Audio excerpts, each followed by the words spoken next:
con tơ riêng nó khôi ăn nó khôi à thì ai cái là nó từ lên cái lá để cho tơ riêng nó từ lên cái lá bây giờ thì ai cái lá này mơ một kinh mới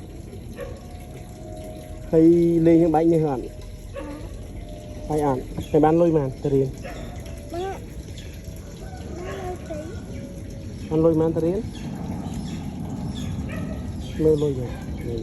trời